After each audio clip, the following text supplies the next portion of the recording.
It's time for AggroChat, the official podcast of the Tales of the Aggronaut blog and stalwart gaming community, where we talk about stuff and things, and the stuff about the things, and sometimes gaming. I'm Belghast, and let's start the show. Hey folks, it's that time again. Time for another episode of AggroChat. This is episode 548. Tonight I'm joined by Ashgar. Sadly, we had to add more than one button. Grace. Hello. Kodra. What year is it? Tam. It is so surreal and distressing. Open a bottle labeled Sunset Sarsaparilla and get a cap with a blue star on it. And Thalen. Hey there. So are you posting watchers at the windows to make sure you don't get sniped? Right. See, now you got to find 29 more. It's I think that it's a little bit of an interesting for anybody not familiar. There is, I don't know how widespread this is, but at the local Costco there is a like Fallout themed Jones soda box which comes with some Nuka-Cola Quantums and some Nuka grapes and some Sunset Sarsaparillas. And evidently they're doing a contest in which some of the caps of the Sunset Sarsaparillas have a blue star on them. And I feel like this is tempting fate. I was about to say, concerning that you said contest. Yes. Are you trying to get 30 blue stars? Unclear. I'm not sure. Is someone going to show up and shoot you for that cap? Probably. That's. I mean, given the state of where reality is right now, I wouldn't be shocked. Yep. I mean, hold on to your caps. We may have to use it as currency. Apologies for not having two shows in a row.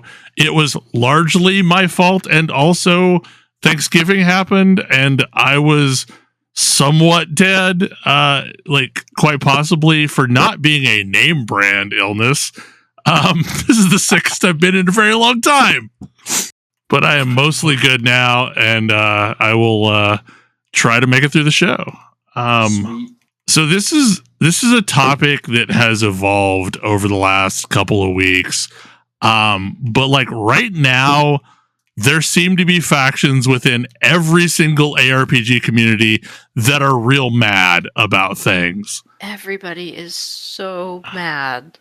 Like inside of the Last Epoch community, they're super mad about Crafton buying 11th Hour Games, and also this really admittedly crappy roadmap that is just like non-information. And it's not great. Let's be clear. And like it's bad. Like it would have been better just to keep kicking that can down the road and not releasing a roadmap than to release this one. It was bad.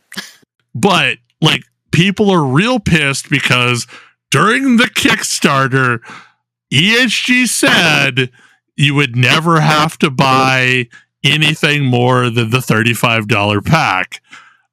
But now everybody's getting the expansion for free, but there's going to be paid DLC classes in the form of, I don't remember what the hell they're calling them. They're Krangle classes. I don't know what they're called. Yeah, there's something that doesn't interact in the same way as the usual classes, for whatever that's worth, because we don't really know anymore. Yeah, we don't know any of that information. So I am completely out of the loop on this. I have not been paying attention to ARPG players being angry. I'm sorry, expansion? Are you going to finish your game first? Probably not. I mean, Sounds like no. Well, so this is the other thing. This is probably not coming for at least a year, because according to their roadmap, with the biggest air quotes I can make, there are at least 2 more seasons between now and then. And, I know they're talking about trying to pick up the pace a little bit, but I think it's going to be end of 2026 at the earliest by the time we see this expansion. Yeah, so the expansion is really what they're doing to put it on the PlayStation, which is it's adding additional content to the game, but also they're calling it an expansion. It's the Orbis expansion. If by expansion do they mean the rest of the base game? Are we like this story is not finished? Once again, nonsensical roadmap that tells us nothing. And they wouldn't be the first ARPG that has, just gone for years without finishing their game. Looking at you, Wilson. Did Wilson release expansions though? Like calling them Wilson just died. Just like I don't know. Something about expansion means you have finished the primary game and now you are expanding it with additional content. And that seems totally reasonable to me. But I'm happy to pay for that. But the game's not done. But nobody's asking you to pay for this, so whether it's done or not, who cares? But apparently somebody is asking me to pay for something in this. So for new classes. Yeah, so DLC classes is basically what's getting added to the game. Yeah. Are you kidding? And here's the thing, is I'm not mad about this. I am fine with this. Whatever. It is unrealistic for a company to exist forever on that single price without any vectors of ever getting more absolutely. Money. There is concern that this is Crafton and these are going to be power crept classes. Well, my concern would be this is a company bought by Crafton that is now trying to meet certain metrics to get bonuses that Crafton will then immediately sue them to make sure they don't have to pay out. Yes. And then fire all of the current devs. Okay, so this is Dumpster Fire 1. Okay. And Last Epoch has gone from being mostly positive to mostly negative. That's a shame, I'll be honest. Yeah, it makes me very sad. It's still fine. It's still fine. This game is fine. It's now been sold to people who are currently looking like total jerks over the Subnautica stuff. Yes. So yeah, that doesn't help. So then, an undercurrent that's not a smoldering fire, but it's definitely been a thing, is that Keepers of the Flames is now officially the lowest retention league Path of Exile's had. And it's kind of sad because it's good. I mean, it's a good league, but there's not a lot of loot in the seasonal or the league mechanic, and people haven't stuck around. And also 3.27 launched a few weeks late, and now because of Christmas they're launching PoE 2's league a few weeks early, so it's created this situation where there's just not much of a gap between the two. But like I said, this is not a smoldering fire, but there's people grumpy about the loot in 3.27. Now we move forward to Diablo 4. Diablo 4 has been talking about how there's this new in-game system that's going to magically right the ship called the Tower, which sounds a lot like Greater Rifts. And they just had their campfire chat and announced that the Tower, as well as the leaderboards that they've been promising forever, are not launching with this season. And also, it is launching 12 hours before Path of 2's season. That's a choice. So, lots of people are mad about that one because, they were really hyping up this feature, and then it's oops, we're not going to make the feature. And then we scroll forward to, was it Thursday is when it was announced, I think. We got the league reveal and class reveal for Path of Exile 2. Last of the Druids is the name of the quote-unquote expansion to the game, and they're doing the thing where they've got two different names, and then there's Fate of the Vaal, which is the league, and Druids are going into the game. But prior to this, every time they talked about 0.4.0, they talked about how it was going to be their big end game expansion, and none of that's in there, and people are real angry about that one too. So everyone's mad about everything. And like, not to muddy the waters, but like, because it's a looter game too, Destiny released the Star Wars expansion, and it is the lowest concurrent numbers they've ever seen. Didn't even break 100K on Steam. Oh, jeez. So, like, and for reference, the last expansion they released, they topped 300K on Steam. So, like, this is a third of where they were with the last expansion. So, yeah, like, there's been a lot of grumbling, and like, but in truth, I'm happy with Last Epoch. I wish them the best because I care about the game. Hopefully, it doesn't get in shitified. Yeah, the Last Epoch thing is heartbreaking to me because, truthfully, I take every opportunity I can get to throw them more money because I love that game and I want it to do well. Yeah. It is by far my favorite ARPG. And so if I have to pay to get a new class, I'm going to do that, and with joy. Unless, they're charging $60 for it because of their new overlords or something. But, barring that, like, I'm happy to throw them more money. And I understand that, people who bought into this with a promise that they're never going to have to pay anything ever again are feeling betrayed, but also, like, I don't know. Well, and the That's thing not is a like, reasonable I'd like to expectation for point a out that- life Yeah. game. Path of Exile does make money. Like, one.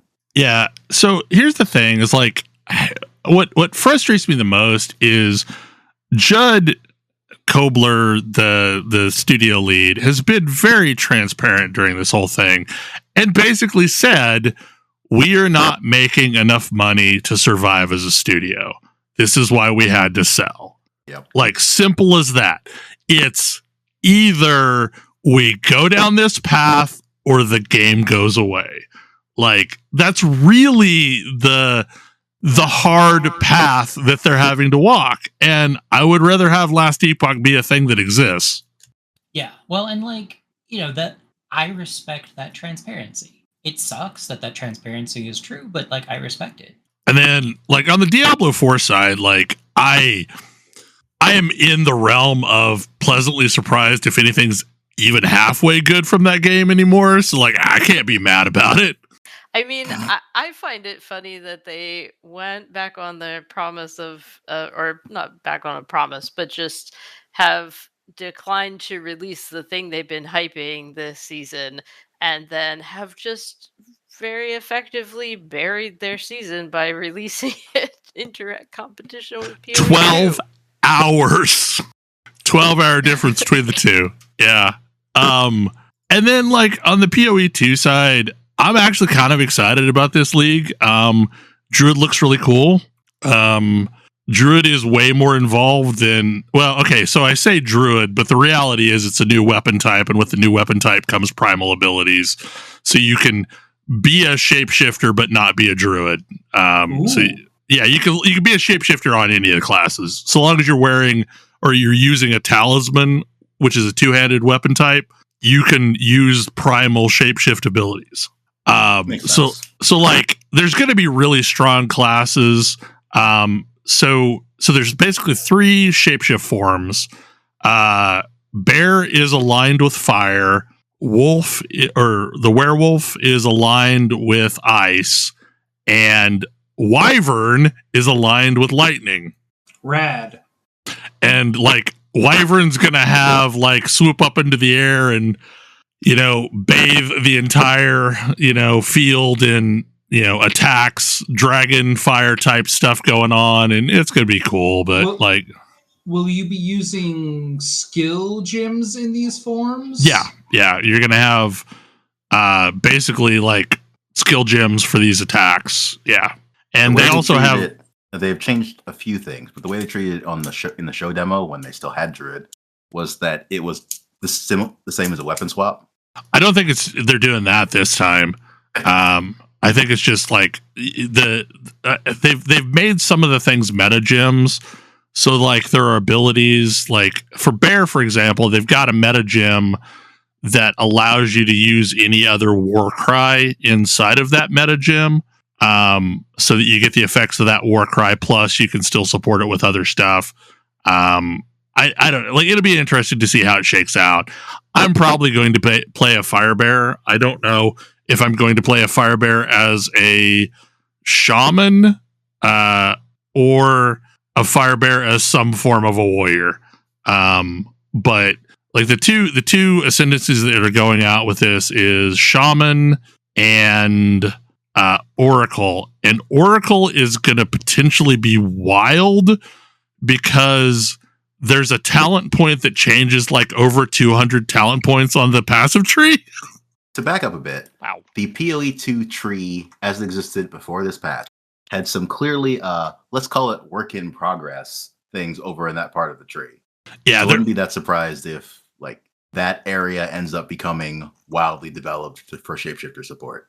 yeah, I think there's like 200 nodes just added in general, but like there's an Oracle node that changes what a bunch of the nodes do, similar to what are those things called? Not legendary gems, but timeless Gems from PoE 1. Yeah, where they change a bunch of nodes. Like basically, like choosing this thing is going to change an entire segment of the tree. But so, and the other thing is like, for the most part, if you read through the patch notes, there were a few obvious outliers that got nerfed. Like Lightning Arrow ate some nerfs, which it needed it. But like most everything else got pretty significant buffs, and they're kind of rebalancing the way some of the content is so that you won't get swarmed in the end game. They're basically wanting to like remove monster density because monsters swarm you, and you basically can't play anything that isn't a clear meta like build where you need to like clear the entire damn screen at all the time. Yeah. So they're trying to like dial that back in, but like increase the rewards from individual mobs so that the loot doesn't feel bad, but also not swarm you, so that you can play a slower build and still exist in T15, T16 content. So we'll see how that works. They're releasing a new version of Incursion that looks wild. Like the weird thing about that is like I have gone hardcore into learning Incursion, the ins and outs of it in this current PoE 1 league. So it's going to be interesting to contrast the knowledge that I've gained about building temples for fun and profit, versus what the new system looks like. Cause it's the thing that I think is going to be good is the map events don't break the flow of mapping, so that they're basically the building temple mode is not joined at the hip of I'm in a map and I'm wanting to clear this map quickly. They're two separate things. You collect currency, I think, essentially by completing Vaal events inside of maps, and then you slot stuff on your temple, and you can like stack up 60 of those things at once before needing to run a temple to clear it out. But like they all do like a bunch of things, like, you know, like placing this here is going to like, you know, buff this thing or that thing. I guess Jonathan said he built this after playing a lot of Loop Hero. And this is That's his a statement. homage to this. That's a it statement. is. Wild. All right. Okay. Yeah, so it should be cool. For the most part, I'm not as doomer as people appear to be right now. Like, things seem fine. Like, it's entirely like there's too much stuff going on anyway, so like, you know, whatever. But like it looks like they're actually making some much needed tweaks to just quality of life in PoE for building characters. So cool. We'll see if it works. That's good. I am going to wait until somebody, probably not you, tells me it's fun again. Right. Yeah. Because, like, when I last was playing it, wasn't fun. Where winds meet. So I play a lot of games for my job. just because it's like, oh, I need to load this game up, see what people are talking about. If you look up articles about where winds meet, you will see a whole bunch of people ragging on one particular detail, which definitely set a stage for me, because what people will talk about is this is the game with a $40,000 microtransaction. And, that gives me pause. Giving me further pause is the fact that it is apparently free to play. So Is this a speaking crypto whales- scam? No, it's not a crypto scam. It's just an Asian MMO published by NetEase of all people. Is it like a mobile? As far as I know, no, it's not. That's odd for NetEase. I mean, how old is this game? Is it a This modern game- release? This game is like 2 weeks old. Well, Weird. in English. In English, yes. The English version of this game is like 2 weeks old. And like, I don't know, so I loaded it up. I was expecting to get just hounded for me to open my wallet from like the... I am wrong, however, about it not being a mobile game. It did launch Okay. in January for mobile devices in China this year. I am absolutely stunned that it runs on mobile, but I guess I shouldn't be. That's nuts. Yep. This Mobile, game- PC, and PS5. It's wild. This game is gorgeous. Like, this might be, if you are into the aesthetic, and in fairness, I kind of am. It is a open world wushu style MMO. Basically, what if Crouching Tiger, Hidden Dragon were an MMO? It's beautiful, like aesthetically gorgeous. And I loaded it up. It cost me $0 to install the client. Not going to lie, I had some trepidation about it. I'm having a blast with this game. Like, I understand where it is trying to make its money, and I don't like it is not intersecting with the kind of way I play games to feel the need to do this. It is very much like the people who are going to pay huge amounts of money to where winds meet are like streamers and influencers who want to show off to an audience. Because I haven't found, I think that there is an end game state that you reach where instead of like weekly resets, you spend energy to do end game content basically. And you can spend money to refill your energy, but it also just refills at a standard rate, which I'm pretty sure maps to weekly resets. And if I were a like hardcore raider type, I would probably not I would probably be like, people can pay money to get progression faster than me. But like, I'm so beyond caring about that. Somebody else having like the fanciest raid gear or whatever a week before me is not something that even registers to me anymore.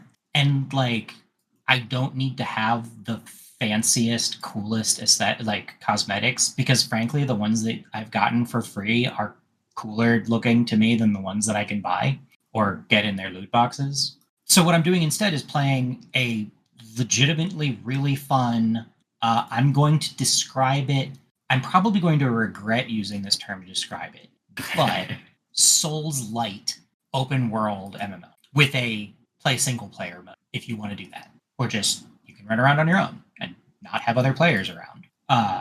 And like, I say Souls-light because it is taking all of the, it's like playing Jedi Survivor, where they've got difficulty settings, and you can alter your difficulty setting for how difficult you want combat to be. Near as I can tell, this doesn't make any difference, other than if you want to start on the hardest difficulty setting, you have to start on the hardest difficulty setting. If you turn it down after that, you can't turn it back. A lot of games treat their hardest difficulty setting like that. Yeah, like it's an extremely standard thing. I'm whatever. Like, yep, okay, maybe one day I might want to do that. Some people are salty about it because I think you are only allowed one character at the moment, so you've got to like make a choice about, are you going to play the most hardcore mode or not? and it was not a difficult decision for me to be like, not. I'm playing on normal difficulty. I'll probably bump the difficulty up just because I've played Souls games, so I'm like, okay, I could push this combat a little bit further.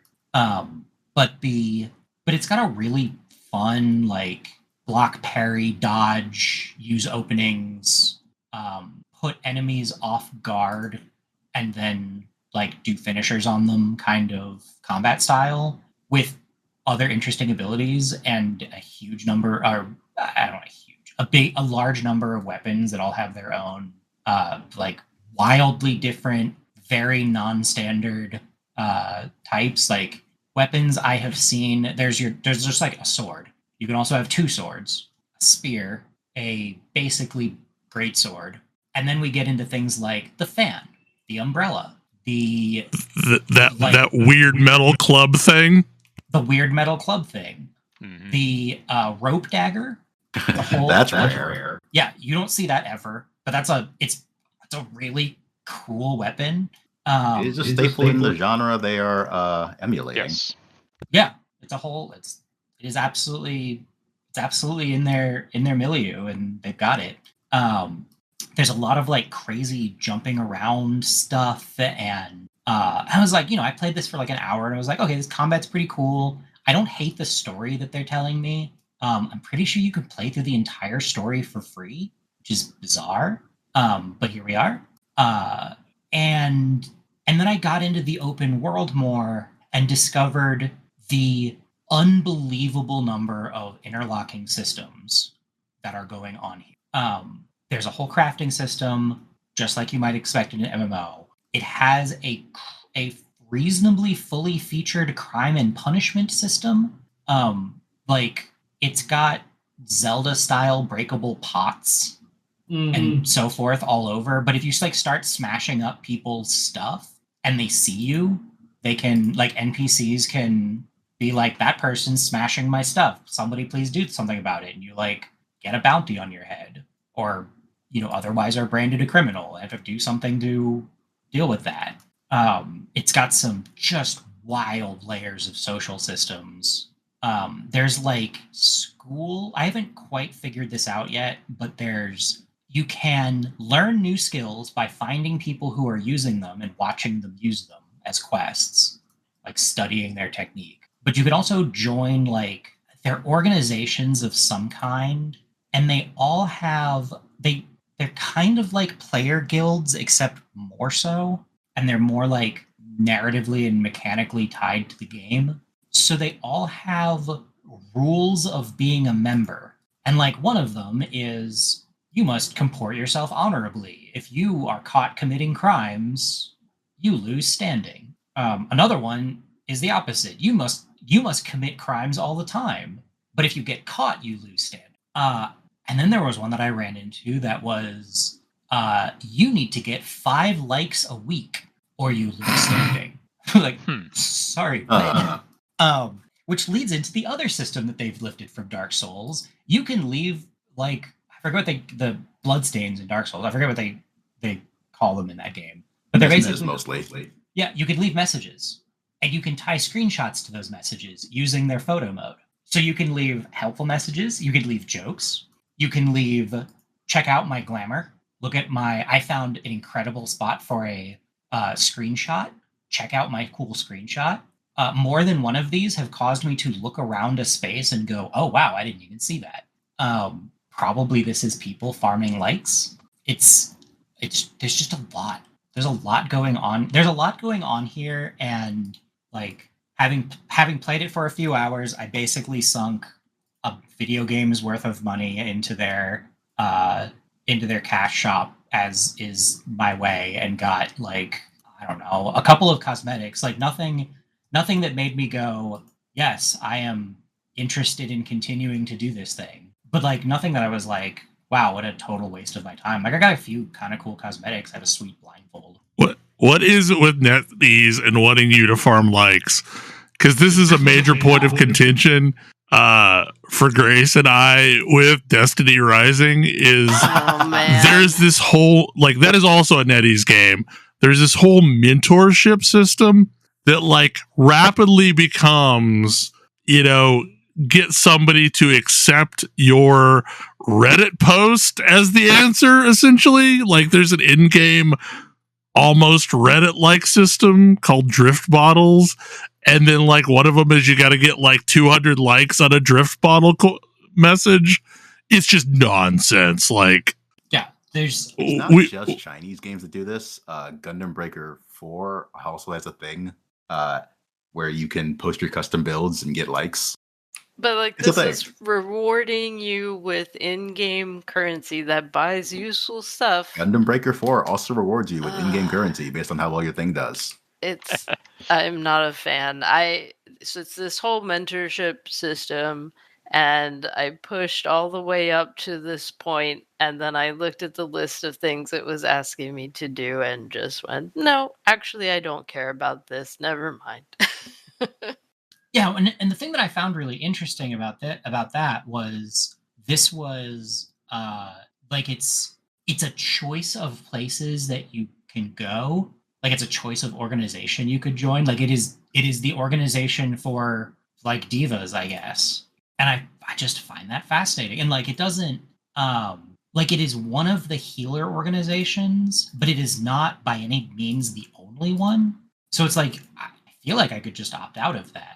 I think the weirdest mechanic I have seen is the one where you can you can have an NPC falsely accuse you of a crime, at which point it behooves you to either be or find a player lawyer who can get you out of the false accusation. Like you can have, there's basically like, I don't want to call them crafting classes. They're like service classes. And one of them is healer and one of them is scholar. And I think another one is like, gardener or something. But yeah, there's a bunch of weird stuff going on. This is sounding like a lot of the stuff that ArcAge was trying to do as well. Yes. Because it had a whole like legal system and a crime system and the thing about this one is, near as I can tell, and again, one of the things that I will say about this game is it does much like many mobile games from China,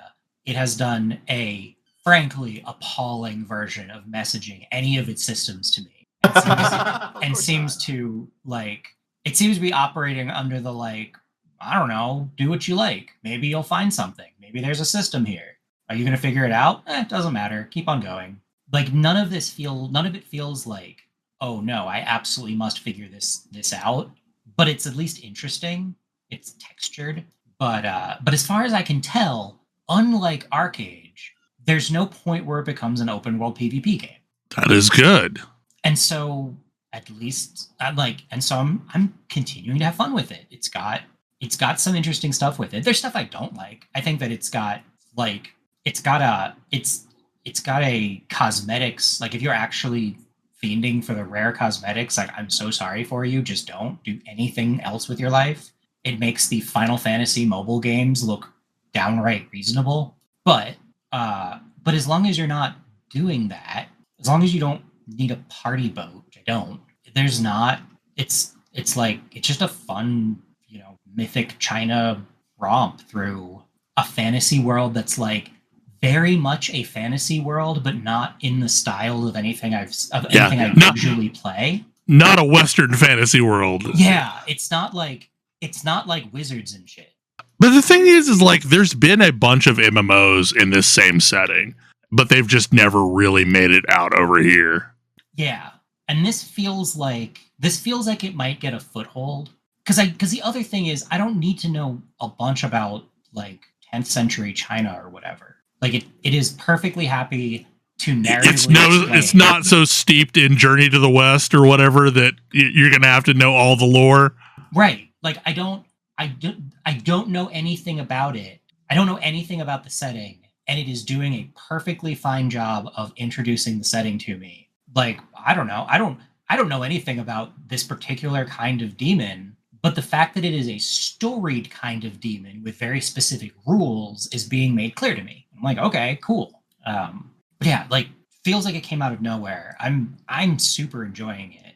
And it is probably the highest quality video game experience I have ever paid $0 for in my life. I feel like I could, even if what it is that they just gouge you like crazy when you hit endgame, I could play through the story from what I've seen and be like, I had a great time playing this game for free. All right, cool. It's definitely got weird stuff. There was a public event where they paraded criminal players around on like a cart, and it was like a Guild Wars 2 style public event where you got participation by throwing eggs at them. That's hilarious. All right. All right, it would tell you what their crime was. How many pot breakers were there? I mean, there weren't that many. Mostly like petty vandalism doesn't rate, but like almost all the players that I saw were like murdered a quest giver over and over. See, when you said there was a crime and punishment system, that was the thing that immediately gave me pause, because that read to me as many opportunities for griefing. Yeah. That's what that usually means. Yeah. And it doesn't seem like that's the case. It's more like they want you to respect the existence of NPCs and not murder hobo your way through everything. Because like I can beat up random. There's like tons of random wandering NPCs and quest givers and so forth, and I could beat them up, but like I shouldn't. It makes it very clear that you shouldn't do that. And I've been playing it almost entirely in solo mode, where there's no other players anyway, like in the open. Fair. And so like if there's like angles for griefing, I haven't found them. And you know, my cynicism says that means that when I do find them, it's gonna be just brutal. It's going to be egregious. Yeah. It's going to be egregious, but like... It's like arcades where everything was fine until you had to cross that one bay on a rowboat. Right. And like, I guess I'm just a cynical person at this point. I've played too many MMOs that have done the awful thing. But also like, I don't know, it doesn't seem to want to do that. It wants me to be having enough fun and like at least the opinions of other players enough to engage with their like take glamour shots of yourself all over the world. Man, again, NetEase has been pretty chill with Destiny Rising. Like, it's been a good experience. So yeah, like maybe this is their vibe. I don't know. I've not played any other NetEase games that I know of. I mean, I've only played this and Destiny Rising, and not a lot of Destiny Rising. Fairness, but like I don't know, the vibe isn't bad. I keep expecting the vibe to be bad, but I think that's just like my own trauma talking. I think people are just like, this is probably exploiting a certain type of player. Like almost certainly, yes. If there is a $40,000 microtransaction, like you could spend $40,000 and not get a certain item, like. That is exploiting the whale. But also, the precise type of player that this is exploiting is the person who's like making a bunch of money streaming and then funneling that money into opening packs on stream. Yeah, but also the random kid who sees that streamer and goes, right, but I also need that. Yes. Like that's not disagreeing there. And like it's not a perfect game. It happens to like fit my particular thing because I'm just like, I don't care about any of those tactics and I don't watch streamers. But there's other stuff that I don't like about it. They rolled out an experimental, I thought it was an LLM where like you could have a conversation, like a free-form conversation with an NPC. I thought it was an LLM. After reading more about it and seeing other people interact with it enough to be like, okay, I will see what this is doing. I'm actually more convinced it's like an MLM. It's like a medium language model where it's basically doing chatbot things, but just trained on the text of the game. Mm-hmm. Which is, it's just a chatbot. Like, okay, you put chatbots on your NPCs. I'm not like, I don't love it, but it doesn't seem to be like, I watched a video that was like, hey, if this is really an LLM, can I jailbreak it using all of my LLM techniques? And turns out, no, it just gives you a lot of, I don't understand responses, which tells me chatbot, not AI. But I mean, I don't know that you can't read it the poem that'll teach you the secrets to unmake the world. No. Wasn't the Diablo mobile game developed? Yeah, it was also by NetEase. Yeah. And it had egregious microtransactions. That's what I seem to remember, yeah. It was a fun game. Like, it was a really fun game, but the whole gym system was nonsense. And, like, I can't say with any certainty which side of the coin those landed on. Was that Blizzard pushing for extra money, or was that NetEase? I don't know. Who knows? But it seems like from their other stuff, it's somewhat less egregious. Yeah, like we've said this before, Destiny Rising has probably the best pity system I've seen in any game. Like, it is not terrible to pull a character. Yeah, there's no Gacha anything that I can find, or at least that People feels have looked into the Chinese version. They didn't even have anything over there, so probably not. I mean, probably not even coming. Cool.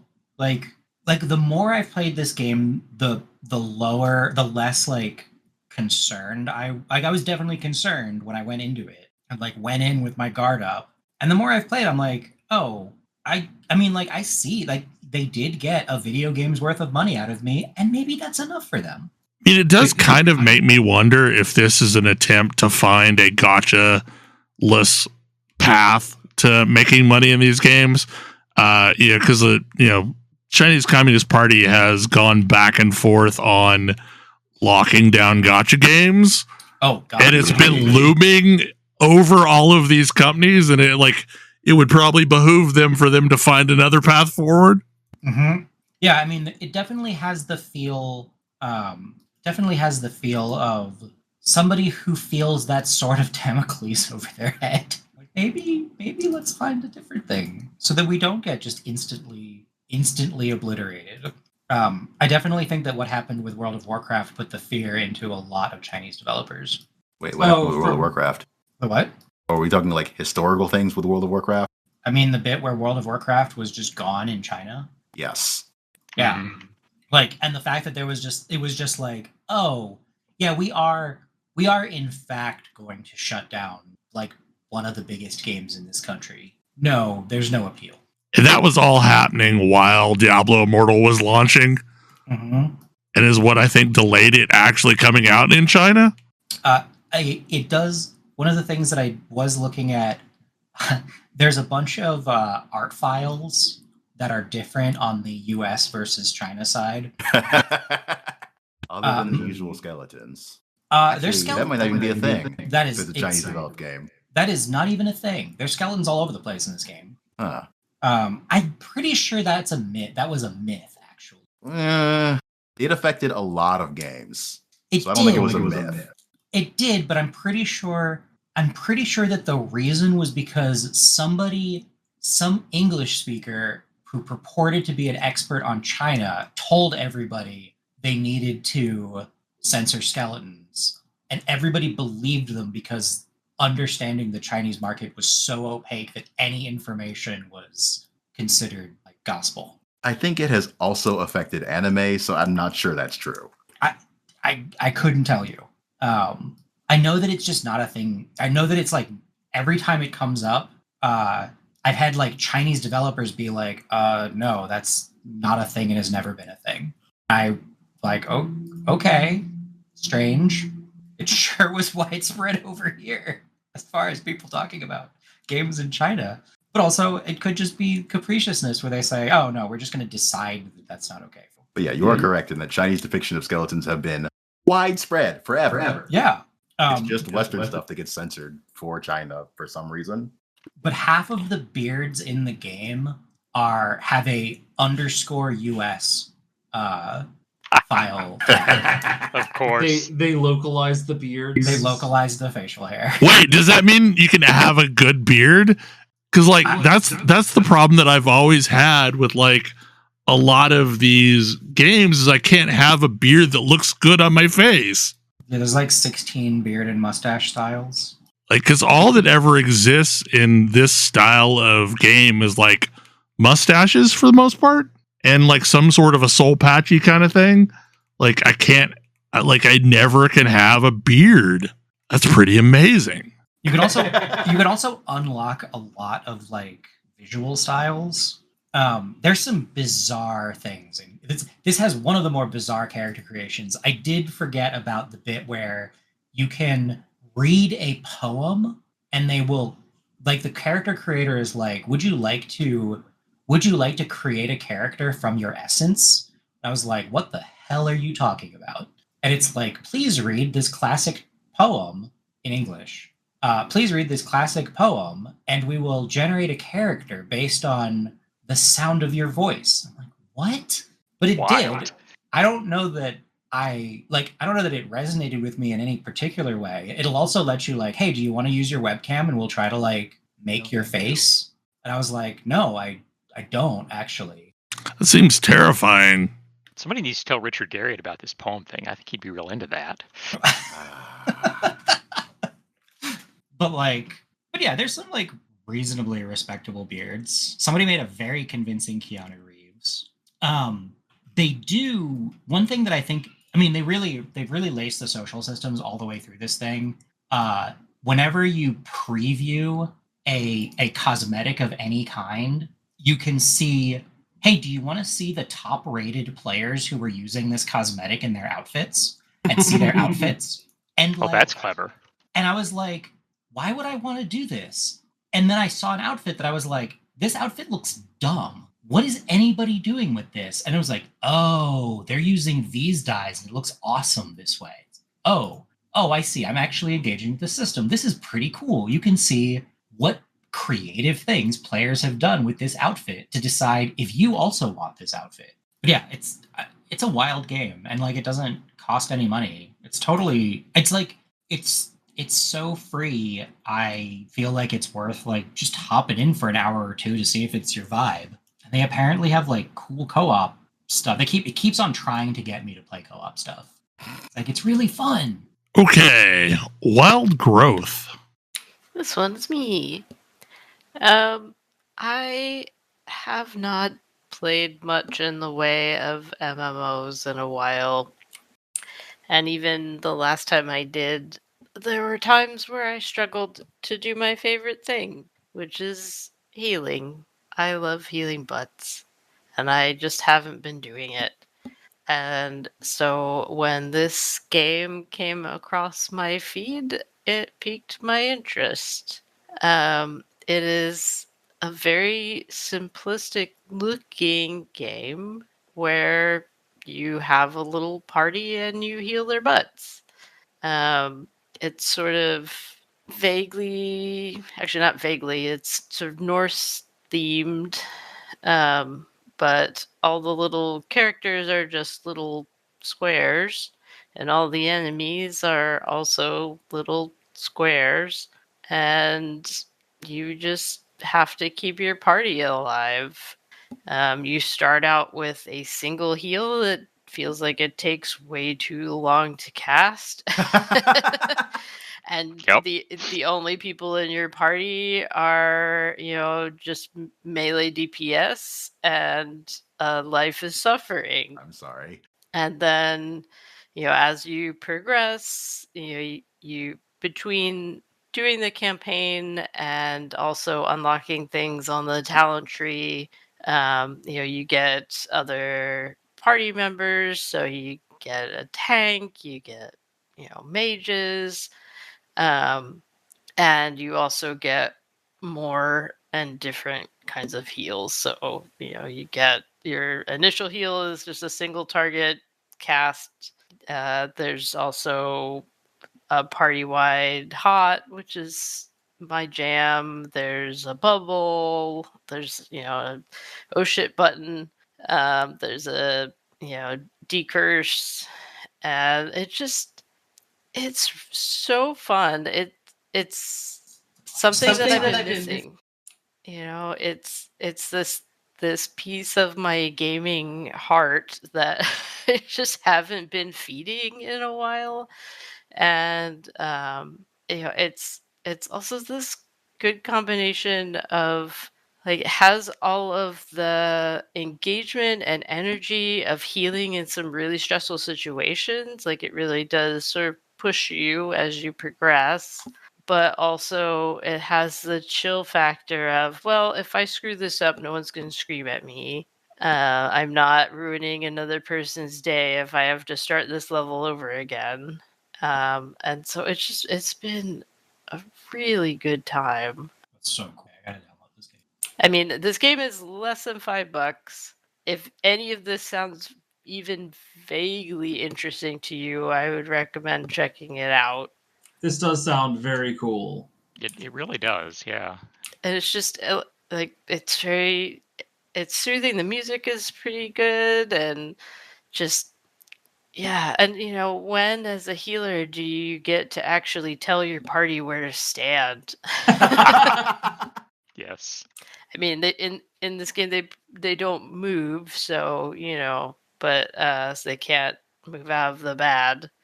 But you can at least set up where everybody is positioned, which feels like something I've wanted since I've been playing MMOs. If you would just move over here. So there's this game called Guild Wars 1 where you can tell your party to move out of things. Yes.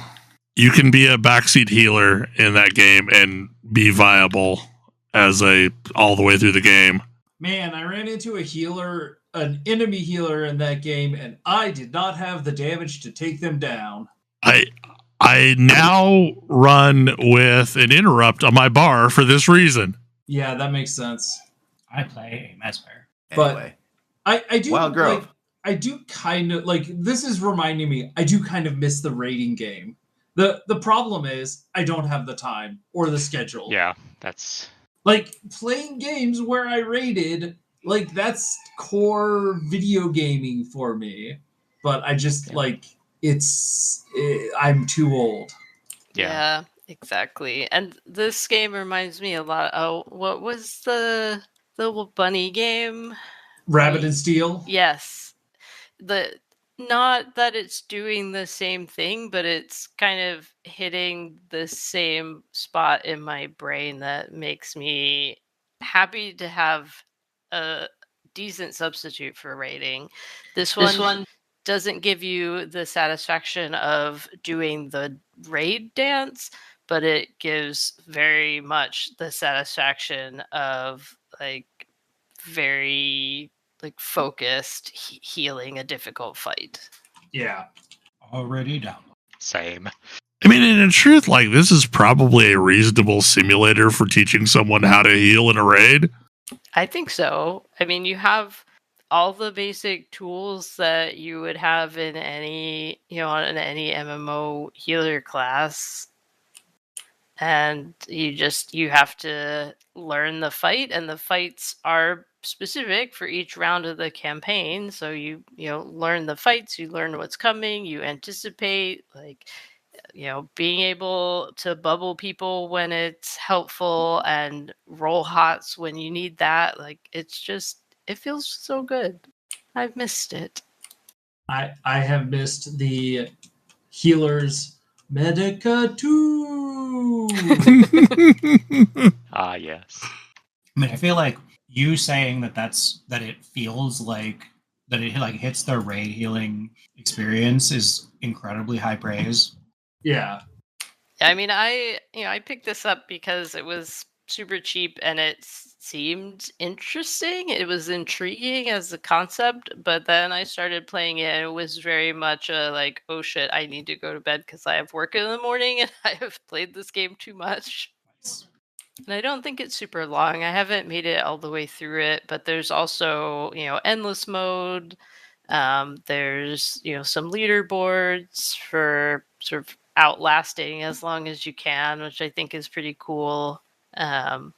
So it's got potential longevity there. And yeah, I've really been digging it. Windswept. Yeah, Windswept. So Not to be confused with Windblown. Not to be confused with Windblown. Another game that you could have bought on the furry sale a couple of weeks ago. So this game was a game where we were talking. I don't even remember which game we were talking about, but like there was a big Anthro sale on Steam a few weeks ago, and I saw Windswept, and I was like, "Oh, this looks like a cute 2D platformer. I should see what's going on here." It's Donkey Kong. It's Donkey Kong Country. It is visually a cute 2D platformer imitating Donkey Kong. You know what doesn't really exist though? There's a big thriving Kaizo Mario community. Like there's a bunch of people who are just wanting to take Mario and push it to the limits of what a player can do with that game engine. That really doesn't exist for Donkey Kong Country, but somebody because wanted it's in the game's proper. Somebody wanted to make sure it existed. And so now we have Windswept. Brian, Kodra, have you played Tropical Freeze? Probably not.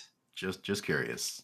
I have to stress, this game starts at like a 5 and goes to 11 within the first world. Yeah, okay. Tropical Freeze ends at an 11, but you have to go through like 5 worlds to get there. Yeah, Windswept is really cool. It is not my favorite, although I can see how it could be somebody's favorite.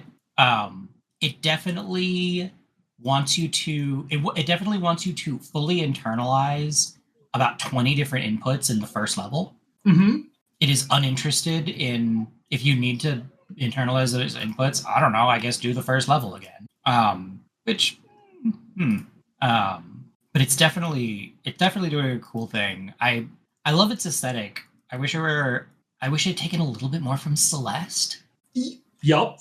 I can totally see where you're like, I wish it was interested in tutorializing you more over time. Yeah. This feels less this feels more like a lot of ROM hacks where it's like, here's the game, here's all of the inputs, and now we're gonna go, and like we're not gonna really build. There's gonna be a little bit of a progression, but not much. Yeah, it's not really made for people. It assumes that you have done the required reading. Yes. But if you've done the required reading of probably playing a bunch of Donkey Kong Country, you might be really into this game. It is interesting because it looks like Donkey Kong Country on the surface. It is not actually anything like Donkey Kong Country after a very short period of time, other than the like character swapping mechanics.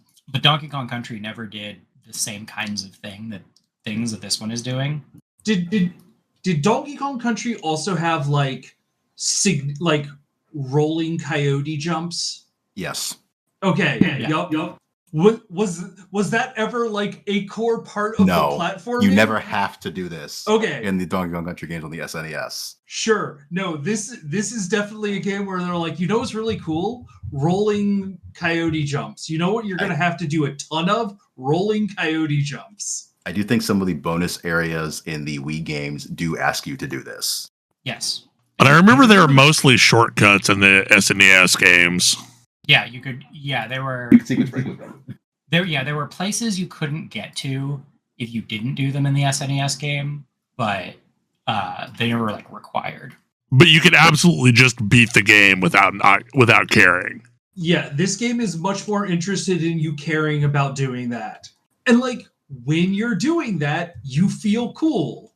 Like it feels cool once you get good at it, which is like the thing that a lot of these platformers are trying to get you to be. Like this is also a game that has, so one of the mechanics is you have like team up attacks, which I'm pretty sure were also in Donkey Kong Country, but mostly no.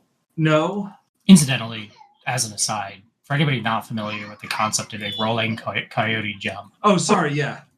It's based on Coyote Time, which is from the old Looney Tunes, or old Warner Brothers. If the coyote ran off a cliff, he would hover there for a moment.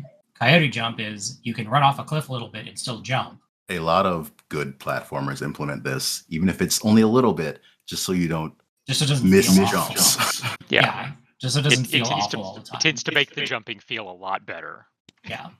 but in this game, like there is a roll mechanic where you're like doing a bit of a in Donkey Kong, like Donkey Kong would roll on the ground.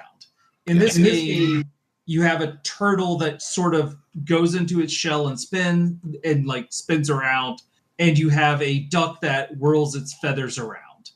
And these are both attacks, and like if you fall off of a platform while doing this type of a motion, you can then basically jump at any point out of that motion. And so like you can like you can basically do what look like impossible jumps using this. It does have like you have the duck and you have the turtle. They have the ability to like when you have both of them to do a tag team move. The turtle like is able to throw the duck up to get additional jump height. And the duck is able to throw the turtle forward like Mario throwing a shell. All right, this tells me this is mostly basing its moveset on Donkey Kong Country 2. Yes. The one with Diddy and Dixie. Mm-hmm. But like a Mario game where you have a character who can throw a shell, if you want, you can absolutely throw a shell against a wall and then jump off of it in midair.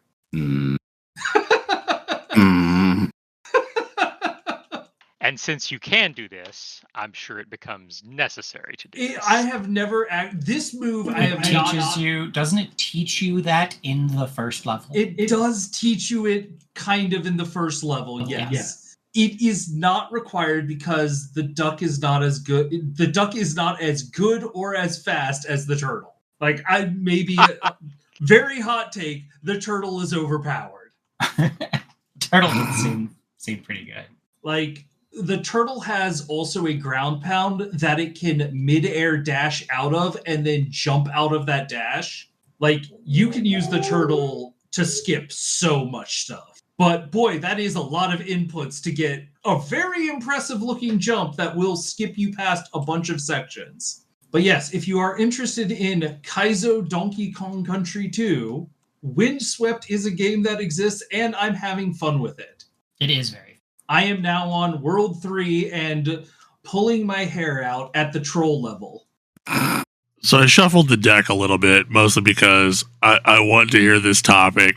PVPVE is bad, part 47, because we've had this conversation a bunch of times. Well, so we've frequently expressed it as PvP is bad, like open world PvP. I kind of want to narrow it down to when you have a game where you are doing PvP and you are doing PvE in a PvP enabled setting, PVPVE, that is just a recipe for bad feelings. Like, because the biggest problem, Tam and I played Arc Raiders for a night. I'm willing to go back into it because I did have mostly a really fun time with that game. Most of the times I went out, it was totally cool. And even running into other players were fine because those players were like just trying to use the elevator with us and were uninterested in starting something. One time we got way in over our head and there was a big enemy that came down and smashed us flat. And that was also funny and fine because whatever, like there was a big plane in the sky. We could see it coming. We had plenty of time to run and didn't. We had plenty of time to run and we chose to hide, and lesson learned. Don't try to hide from that thing. It's gonna see you. It like just get out. Just run as fast as possible. It blew us up really good, and it blew us up in a way that was funny and like, okay, lesson learned. And then we were trying to like stay to the outskirts of the map and like hunt through some apartments, and like we're just walking down the street and suddenly I'm getting shot and suddenly I'm dead. Like no warning, no way of knowing what's going on. It's just, oh, I'm dead. Oh, Tam's dead. Oh, we failed this mission. And it's like, oh, this was us getting ganked. And did I get better? Did I learn anything from that? Did I get experience at PvP that would help me to not get ganked in such a way in the future. Like, this was sort of the like, oh, I'm never going to get good at this unless what I do is sit around and gank people. Unless I become the jerk who just tries to prey on like unsuspecting PvPers, I am always going to be just like, there's so much advantage to the person springing the trap that it's like, how do you ever get good at defending against an ambush like that? Because we played for what, like 2.5 hours? And maybe a minute of that was us doing PvP. And it's like, and this is one of those things where it's like, I like PvP. I do not mind competitive games. I have been kind of in the throes of a massive chess thing right now where like I am constantly playing PvP versus humans in a game and winning some and losing some, but I'm like constantly getting better because all I'm doing is competing against other humans. Right. You're entering into a situation where the rules are very clear and you understand where the boundaries are. Correct. And like the whole point of the game is to have a competition with someone else. Yeah. It is structured. Yes. Yeah, like because the problem with this brand of PvP in a PvE setting is it is just a recipe for instant bad feelings. Yup. Boy, did it feel bad when it happened. It felt so bad that I was like, I shut the game off and I was like, yeah, I'll probably play it again. And I do think I might play it again, but like part of me was like, do I just want to like, did I play enough that I could refund this game? Because like, do I really want to spend that much time in this world where like just occasionally it just feels terrible? And like, why does this exist? For whom is this like? I guess it's fun for the gankers, but like, what are they doing? Just sitting around and like waiting for somebody to cross their path? Getting really salty on the forums is currently what they're doing. I mean, it doesn't seem like it would be fun to be them either. Like, I still feel like this game would be instantly better if they had just made it a PvE game. Yeah. But that's the thing is I was having a lot of fun with it when it was just a PvE game. If this game were just a PvE game, the amount that I would be like aggressively evangelizing it would be insufferable. I mean, like I get that they wanted to pivot to an extraction game, right? But did it have to be a PvP extraction game? Yeah. Can it just be a PvE extraction game? You know what? Like the Dark Zone in God, what the hell was that name? That game? Division. Wasn't it also a PvP zone? It was, but it would have been a better experience if it were PvE. Because guess what? The PvE in that area was really dangerous. And if you had to like go in, get your loot, extract out, because you know when you shot up the flare, that didn't just trigger PvP players, it triggered all the PvE stuff. And it would have been way more enjoyable if it was just like, I am going in and going to test myself against these PvP or PvE encounters and maybe walk out with a lot of cool loot. But yeah, it absolutely does seem like a thing that could exist. Like you could, especially if you were ramping up the PvE to be like, oh, there is more of the things that I should be afraid of here. Yeah. Well, I think that there's an interesting version of it where it's all PvE, but there are still human enemies like that are a thing that behave differently and so forth, just like as a different enemy type. But yeah, the existence of other players doesn't add anything to the experience that wasn't already there. I mean, the goal is it adds like you're supposed to be tense while you're in there. But like, yeah, but I already am. They already the things that they say it adds. Like that's the thing is that like all of the things that yes, you could add tension by that player could be a problem, but like they've done a good job of adding that tension baseline. But couldn't it always be more if it just had players that might shoot you? Well, and that's the thing, is that pacing is also important. Yeah, there's no pacing to PvP. And that's the thing, is that there is no pacing to PvP. It's a great way to ruin your pacing. And getting good pacing is really important. It's like that. It's that thing that we talked about this with like the rise of action MMOs, where it's like, oh, you don't get any downtime. This game is exhausting to play. Yeah, like it did make me really appreciate what I do think is a extraction shooter I want to go back to more, which is Helldivers 2.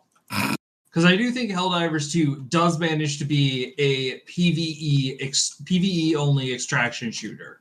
Oh yeah, it's great at it. It did make me realize it's even an extraction shooter where you can harm other players.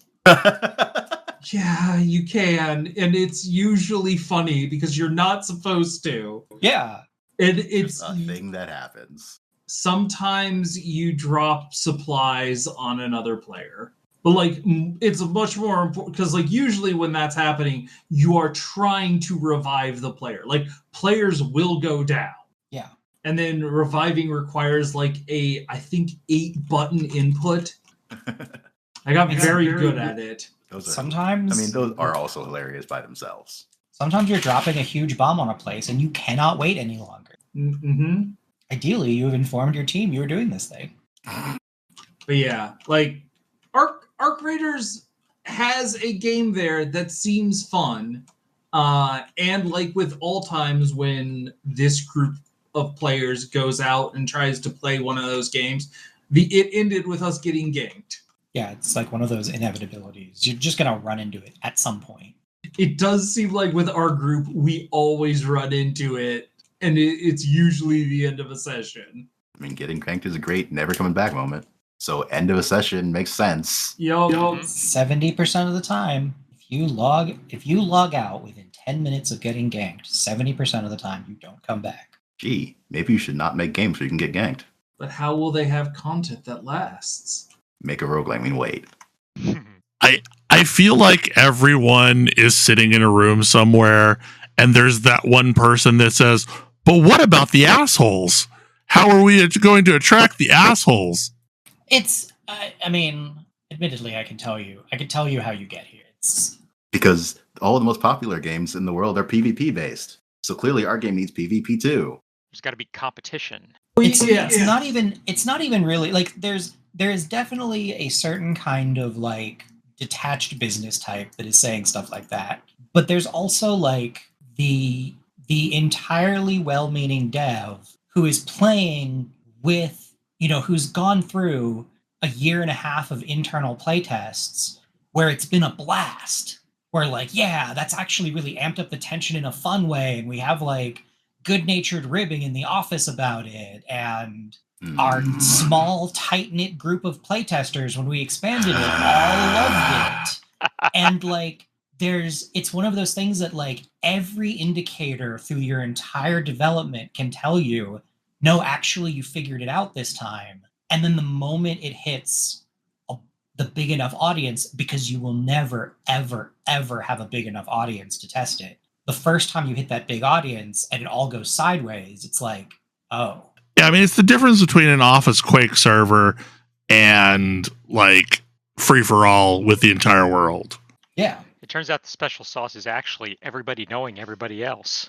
Yeah, exactly. having to look each other in the eye after the play session. Yeah, knowing that if you are enough of a jerk, the guy that you were a jerk to could come and punch you in the face. Like, I mean, we did this with Soldier of Fortune 2, and I know I've talked about this, but like, I built a web application that would parse through the logs and would award rewards for people. Some of them were positive, some of them were negative.